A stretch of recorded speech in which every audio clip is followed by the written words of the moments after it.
사랑하는 시흥 동산교회 성도 여러분, 이 아침에 하나님 주시는 말씀의 은혜로 이 하루를 거뜬히 살아갈 힘을 얻으시길 축복합니다.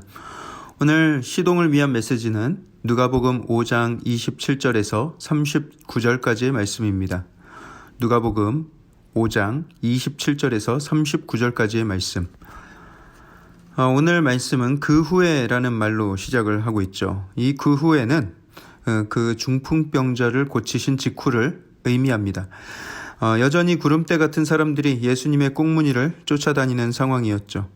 그때 예수님이 길을 가다가 레위를 발견하십니다. 레위는 당시에 세리였는데 이 세리라는 직업을 가진 사람들은 유대인들이었고요. 같은 동족으로부터 쓰레기 같은 취급을 받던 사람들이었습니다. 성경에 이런 표현 자주 들어보셨을 거예요. 세리와 죄인들. 세리도 죄인인데 너무나도 특별한 죄인들이기 때문에 그냥 죄인으로 한꺼번에 묶어버리기엔 너무나도 이 사람들은 아웃스탠딩하고 너무나도 특출난 그런 죄인들이었던 것이죠. 당시 그 지역에서 이 세리들, 세금을 걷는 사람들은 거의가 다 유대인들이었는데 아시다시피 당시 이스라엘은 로마 제국의 지배를 받는 중이었죠.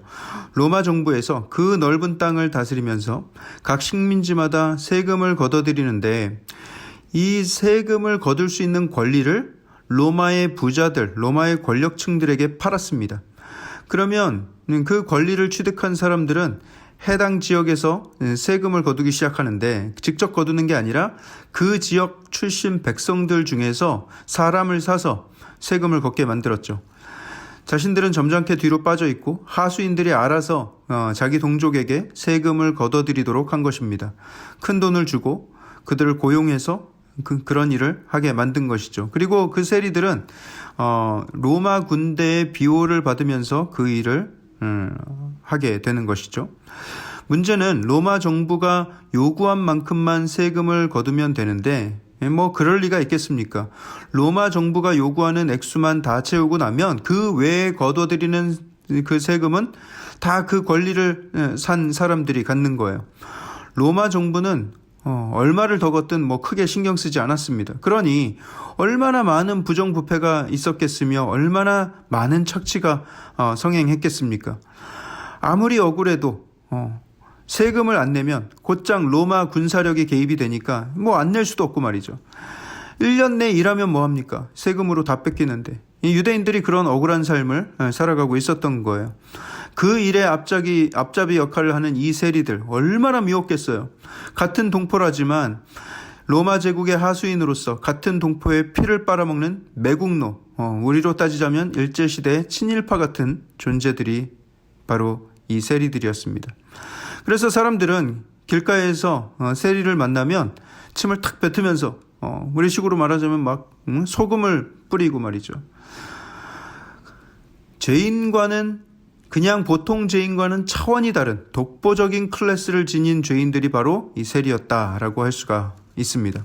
오늘 본문에서 예수님이 발견한 레위가 바로 그런 인물이라는 것인데 레위는 후에 예수님께서 지어주신 새로운 이름을 갖게 되는데 그 이름도 유명한 마태입니다. 마태복음을 쓴 마태. 자, 그런데 오늘 본문을 잘 보세요. 예수님이 그를 보시고는 그냥 바로 말씀을 하세요. 나를 따르라. 말씀하신 거예요. 그러니까 마태가 어떻게 했어요? 28절을 보세요. 그가 모든 것을 버리고 일어나 따르니라. 물론 마태의 마음에, 레위의 마음에 어떤 역사가 있었는지 성경에 잘 기록되어 있지 않기 때문에 정확히 그가 이런 이유 때문에 따랐다 이렇게 단정지어 이야기할 수는 없습니다. 하지만 제가 이 세리 마태의 마음을 가만히 한번 묵상해 봤어요. 그는 어떻게 그렇게 쉽게 자리를 박차고 예수님을 따라갔을까? 우리 인생에 하나님을 멀리하는 사람이라면 누구나도 느끼듯이 마태의 영혼에는 큰 갈급함이 있었을 것입니다. 돈은 많은데 사람들은 늘 도끼 눈을 하고 자기를 바라보는 것이죠. 너 언제 한번 밤에 나한테 한번 걸려봐라. 너 이 매국노 자식. 내가 매일같이 너 죽여달라고 저주한다. 이런 사람을 계속 만나는 거예요. 돈은 많고 늘 좋은 것 입고 좋은 거 먹고 이렇게 사는데 전혀 행복하지가 않은 것이죠. 가난한 시절, 배고팠던 시절, 뭐든 해서 돈을 벌어야 되겠다. 밥을 배불리 먹을 수 있다면 뭐라도 해야 되겠다 싶어서 시작한 일일 거예요. 동족한테 세금을 받아서 로마 권력자들에게 바치는 일. 그런데 돈이 많아져도 전혀 마음에 만족함이 생기질 않고 행복은 없고, 과연 이게 인생인가? 과연 내가 이 땅에 살아가는 이유가 이런 것이었나? 삶에 대한 회의와 한숨이 몰려오는 것이죠. 사랑하는 성도 여러분, 우리도 그럴 때가 있지 않습니까?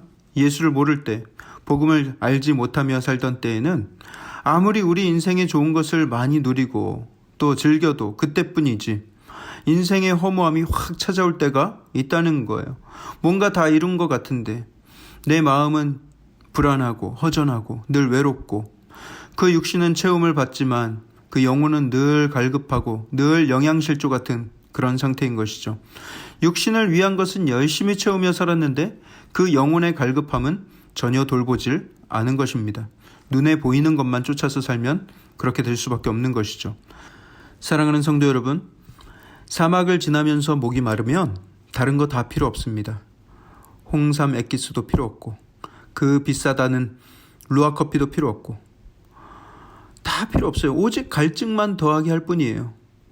오직 물, 생수, 내 갈증을 채울 수 있는 것은 오직 생수뿐이에요. 마찬가지예요. 사람들이 살면서 영혼의 갈급함을 느낄 때, 그래서 돈을 많이 벌려고 애를 쓰기도 하고 명예를 얻기 위해서, 사람들에게 인정받기 위해서 끊임없이 자신을 광야 한가운데로 내몰아요. 쇼핑에 심취해서 이것저것 집안을 채워보기도 하고 자기 몸을 치장하기도 해보지만 그 갈급함이 해소되기는커녕 더 목마르고 더 허무해요. 여러분, 우리 인생, 이 광야와 같은 인생의 한가운데서는 생명수 되시는 예수님이 필요한 거예요. 예수님 말고는 그 갈급함을 채울 수 있는 방법이 한 개도 없음을 기억하며 살아야 합니다. 오직 영원한 생명의 주인 되신 예수님을 만나야 합니다. 모든 사랑의 근원 되시고 내 영혼의 구원자 되시는 그 예수님 말이죠. 오늘 본문의 레위도 아무리 자신의 힘으로 그 갈급함을 채우려 해도 도저히 해결할 수 없었는데 그 가운데 예수님이 자기의 이름을 불러주셨으니 그 마음에 얼마나 큰 기쁨이 있었겠어요. 마치 생명수를 찾은 듯 환희에 차서 예수님을 따랐던 것입니다. 할렐루야. 여러분, 오늘 본문에서 자세히 살펴볼 게 있어요.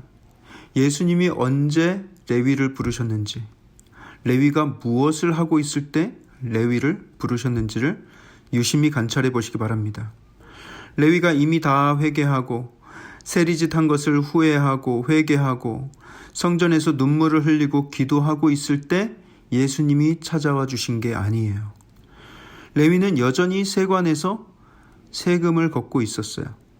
여전히 죄의 자리를 떠나지 않고 있었던 상황입니다.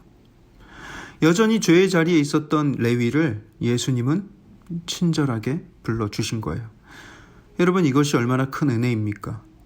여러분, 우리가 예수님 만날 준비가 다 되었기 때문에 예수님이 우리를 찾아와 주신 게 아니에요. 여전히 부족하고 여전히 더럽고 여전히 추한 죄인의 모습이었는데 그럼에도 불구하고 나를 먼저 찾아와 만나주시고 나의 이름을 불러주신 거예요. 그 놀라운 사랑, 그 놀라운 은혜가 있었다는 것을 여러분 기억하시는 오늘 하루가 되길 축복합니다. 나의 생명 되신 예수님이 나를 찾아와 나의 이름을 불러주셨음이 얼마나 가슴 벅찬 은혜이고 감동인지를 깨달아 알게 되길, 그래서 더 이상의 갈급함 없이 하나님 주시는 은혜와 기쁨으로 충만한 인생을 살게 되길 주님의 이름으로 축복합니다. 기도하겠습니다. 사랑의 하나님, 나의 인생이 이 광야의 길을 지날 때에 나에게 필요한 것은 오직 생명수 되신 예수 그리스도의 은혜인 줄 믿습니다. 하나님, 내가 여전히 연약하고 실수투성이고 또 죄로 물들어 있을 때 그 죄에서 완전히 떠나지도 않은 나를 긍휼히 여겨주셔서 나를 찾아주시고 불러주시고 자녀 삼아주신 은혜를 감사를 드립니다. 하나님, 내가 그런 놀라운 은혜의 주인공이 되었다는 사실을 늘 기억하며 오늘 하루도 그 기쁨 가운데, 그 충만한 은혜 가운데 풍성한 하루를 살게 하여 주시옵소서. 모든 말씀을 살아계신 예수 그리스도 이름으로 감사하며 기도합니다. 아멘.